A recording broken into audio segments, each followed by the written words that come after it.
एक प्रतिष्ठित व्यक्ति थे। उन्हें एक पुत्र की प्राप्ति हुई थी। उसका नाम चंद्रकांत रखा गया। चंद्रकांत घर में सभी का दुलारा था।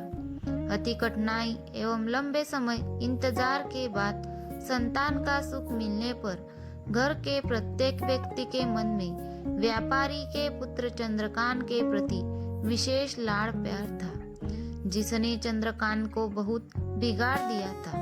घर में किसी भी बात का अभाव नहीं था।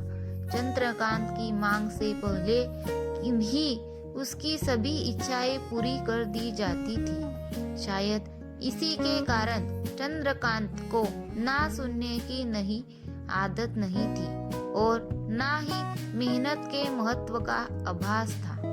चंद्रकांत ने जीवन में कभी अभाव नहीं देखा था, इसलिए उसका नजरिया जीवन के प्रति बहुत अलग था। और वही व्यापारी ने कड़ी मेहनत से अपना व्यापार बनाया था। ढलती उम्र के साथ व्यापारी को अपने कारोबार के प्रति चिंता होने लगी थी। व्यापारी को चंद्रकांत के व्यवहार से प्रत्यक्ष था कि उसके पुत्र को मेहनत के फल का महत्व नहीं पता। उसे आभास हो चुका था कि उसके लाड़ प्यार ने चंद्रकांत को जीवन की वास्तविकता और जीवन के में मेहनत के महत्व से बहुत दूर कर दिया है। गहन चिंतन के बाद व्यापारी ने निश्चय किया कि वो चंद्रकांत को मेहनत के फल का महत्व स्वयं सिखाएगा, चाहे उसके लिए उसे कठोर ही क्यों न बनना पड़े। व्यापारी ने चंद्रकांत को अपने पास बुलाया और बहुत ही तीखे स्वर में उससे बात की। उसने कहा कि तुम्हारा मेरे परिवार में कोई अस्तित्व नहीं है।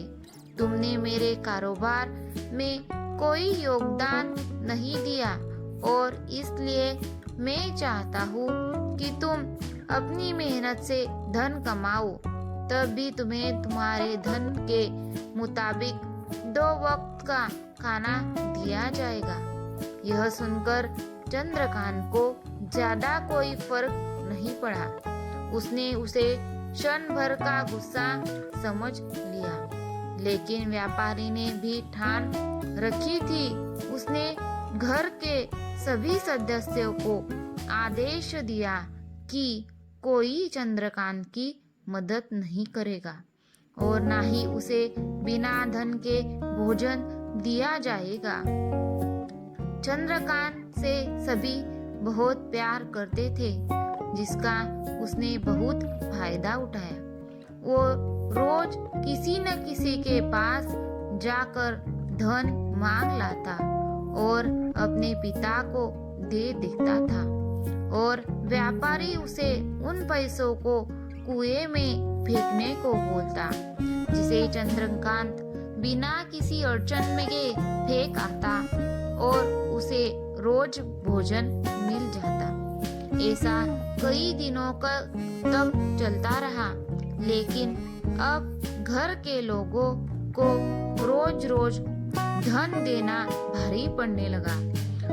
सभी उससे अपनी कन्नी काटने लगे, जिस कारण चंद्रकांत को मिलने वाला धन कम होने लगा और उस धन के हिसाब से उसका भोजन भी कम होने लगा। एक दिन चंद्रकांत को किसी ने धन नहीं दिया और उसे अपनी भूख को शांत करने के लिए गांव में जाकर कार्य करना पड़ा। उस दिन वो बहुत देर तक थका हारा व्यापारी के पास पहुंचा और धन देकर भोजन मांगा।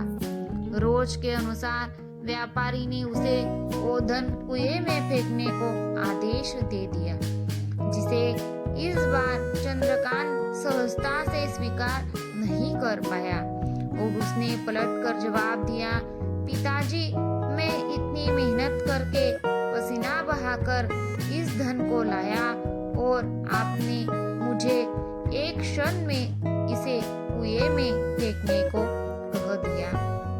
यह सुनकर व्यापारी समझ गया कि आज चंद्रकांत को मेहनत के फल का महत्व समझ आ गया है। व्यापारी भली भांति जानता था कि उसके परिवार वाले चंद्रकांत की मदद कर रहे हैं। तब भी चंद्रकांत इतनी आसानी से धन कुएं में डाल आता था, लेकिन उसे पता था एक न एक दिन सभी परिवारजन चंद्रकांत से कन्नी काट लेंगे। उस दिन चंद्रकांत के पास कोई विकल्प शेष नहीं होगा। व्यापारी ने चंद्रकांत को गले लगा लिया और अपना सारा कारोबार उसे सौंप दिया। तो दोस्तों, कैसी लगी आपको यह स्टोरी? अच्छी लगी हो तो इस वीडियो को लाइक कीजिए और मेरे चैनल को सब्सक्राइब कीजिए। Thank you.